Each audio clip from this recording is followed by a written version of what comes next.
Hello, my name is Carolina, and I'll be presenting on this athlete active project that we did for our nutrition class. Go ahead and introduce my client. My subject is a 29-year-old male who's fairly active. He prefers to strength train over cardio. He measures 5'10". He weighs in at 194.4 pounds or 88.4 kgs. We had a BIA scale, and I know that they're not as accurate as the ones that we have in our exercise phys lab, but we did establish a baseline of 27.5% body fat. I calculated his BMI to be at 27.96, which puts him in the category of average when put against other males in the US in the same age. And for the other charts that were provided, he is technically overweight. His profession is a traveling massage therapist and instructor. So his day consists of going to house calls, working at the chiropractic place that he does work, or going to the school to do instruction. So he's not too active right now, but he does want to get back into the swing of things. So some of his goals that he wants to achieve is he wants to measure in at 12 to 15% body fat. I know that's a very drastic change from the 27% body fat that we got. And I've, let him know that 10% body fat within the 4 weeks that we have to plan for isn't as achievable, but it is a step in the right direction. Overall, he wants to strengthen up his body. He does have some areas of concern, like his legs and midsection. He does have a reoccurring knee injury that comes every so often, and it puts him out for 6 to 8 weeks. So we wanted to address that problem by strengthening out the areas around it. And hopefully with reducing his body weight, it'll get better. He also wants to reduce stress and improve his sleeping habits. He does tend to wake up multiple times throughout the day or throughout the night. And he believes that is due to his anxiety that he has. He currently is not on any medication for that or is really doing much to kind of control it. So he does want to see if changing his nutrition and exercising a little bit more will reduce that stress for him.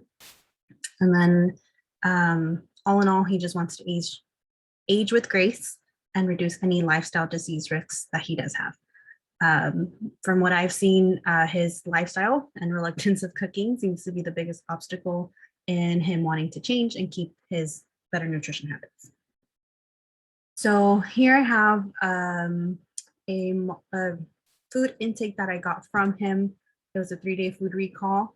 As you can see, my client's lifestyle included a lot of social events. He had a very busy day one day where he was going to clients. So it was a lot of takeout food that he did. He doesn't drink too much water. At least he doesn't keep track of it if he does. And, there's not a real structure as to when he's eating, how much he's eating, and if he's even aware of like how hungry he is. The REE that I calculated for him was around 1968 kilocalories.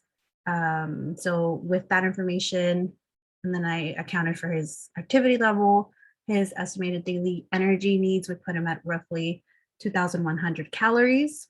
He would need 262 grams of carbs, 131 grams of protein, and 70 grams of fat to be able to, go about his day.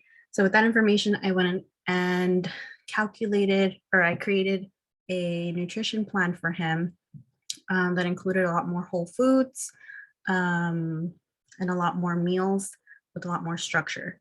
Okay, so here and you can see it's a week by week thing instead of a 3-day plan, because I feel with his lifestyle, he needs to be meal prepping once a week and then using that food to kind of fuel the whole rest of the week.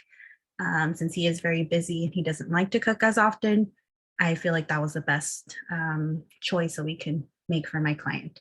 So we did it by weeks. So the first week, every breakfast, he's going to have his cereal banana with the unsweetened almond milk. It's going to be at 7, and then his lunch is at 11, dinner at 7.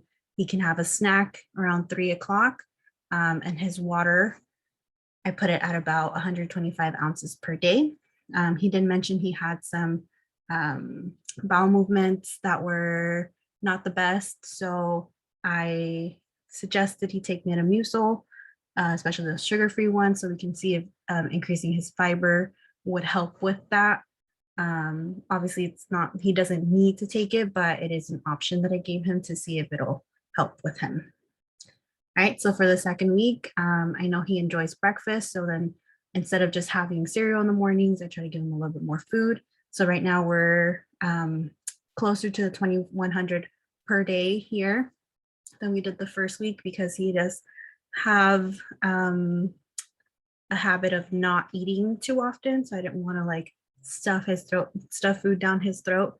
So by the second week, I feel like he should be able to be consistently eating a lot more, and he should be able to eat all the food that we have planned for him. And then the third week, because I don't think that he wanted to start out all the changes at the same time, by the third week, I have him starting to do strength training again. And on those days, he does need extra fuel to be able to fuel the workouts. So we have, as you can tell on the right-hand side, we have a little bit more food choices that are high in carbs, so that those can fuel his training days. And then on the days that he's not training, I have a lot more of a smaller meal, but still with high protein, so that we can keep the same nutrient needs that we have to hit. Okay, so for his exercise plan, it was required to do a 4-week resistance training program. Within the 4 weeks, we have progressively overloaded him, starting off with like having 2 days all the way to 3, from 60% of his 1RMs all the way to 80, different amount of sets, different amount of reps, and then we're decreasing the amount of rest in between sets. And that should give him a really good workout per week. And then because we're doing only 3 days or max of 3 days of strength training, it's not really optimal to split it as in like upper body day, lower body day, or like a push-pull type of split. So I just gave him full body workouts that he can do. He can pick up to 5. He can do the multi-joint or the single joint exercises for each workout, and that gives him a little bit more of a variety. For his aerobic endurance training program, same thing, it was required to do 12 weeks. This is something that I feel like he was going to struggle with because he doesn't really like to do cardio. So we kind of let him stay at that moderate intensity level for up to 6-7 weeks, to be able to kind of, start getting a feel for what it feels like to start doing cardio activities. I ran through some ideas with him as to what he would actually do, and we settled with like walking, hiking, cycling, treadmill, jump rope, and stairmasters. And then by week 7 through 12, I need him to start doing HIIT activities to be able to raise his VO2 max levels and then have more of a progressiveness towards his aerobic endurance. And then I also suggested that if he wants to do the aerobic exercises the same day as his endurance training, it should be done after, if they want to be done on the same day. And then the vigorous days, like his HIIT training days, can be done on separate days, so he doesn't overexert his body, and then he feels like he can't keep going on. And then obviously you have appropriate rest days in between workouts. And then as far as like flexibility standards, ACSM requires around 2 to 3 days per week. But if he's doing his flexibility as part of a warm up and cool down, he can do it every time he does the next a workout. So for the warm up, I have him doing full body dynamic movements to prepare his body for the workout. And then for the cool down, we're doing more of a static stretching. You can put on like a yoga program, and focus on the things that he felt really stiff while he was doing a workout or while he was doing his aerobic endurance training. Overall, I did present all this information to my client because we are really good friends.